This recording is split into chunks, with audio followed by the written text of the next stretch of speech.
Hi friends, எல்லாருக்கும் வணக்கம். புதினா கீரை இன்னைக்கு எப்படி நடவு செய்கிறதுன்னு சொல்லி பார்த்துடலாங்க. ரொம்ப ஈஸி தாங்க. கடையில் புதினா வந்து நம்ம சமையலுக்கு வாங்குவோம் இல்லைங்களா? அதை மாதிரி புதினா கட்டு ஒன்று வாங்கிட்டு வந்துட்டு அது சமையல் இல்லாமல் அந்த இலைகளை பயன்படுத்திட்டு நம்ம அந்த தண்டு மாதிரி இருக்குது பார்த்தீங்களா, அந்த பகுதிகள் எல்லாமே நட்டு வச்சா போதுங்க. அதில் இருக்கிற சின்ன சின்ன வேஸ்ட்டான இலைகளையும் எல்லாமே எடுத்துட்டு இந்த மாதிரி நம்ம வெறும் குச்சியாக வந்து இந்த மாதிரி எடுத்துக்கணும். அதுலேயே வேர்கள் எல்லாம் இருக்கும். அது பார்த்து அந்த தண்டுகளை செலக்ட் பண்ணிவிட்டு சரி வாங்க கார்டனுக்கு போய் இதை நட்டு வச்சிடலாங்க. இந்த மாதிரி 2 க்ரோ பேக் எடுத்துகிட்டு அதில் மண்கலம் ஏற்கனவே நான் போட்டு வச்சுருக்கேன்.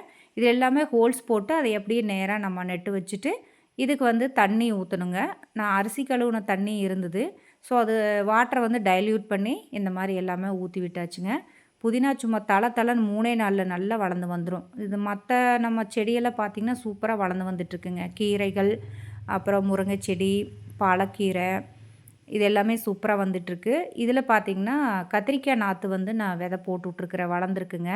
இதில் ஆஃப்ரிக்கன் மேரிகோல்டு பாருங்கள், சூப்பராக வளர்ந்து வந்துட்டுருக்குது அட்டகாசமாக. இது எல்லாம் வளர்ந்த பிறகு எடுத்து வைக்கணும்.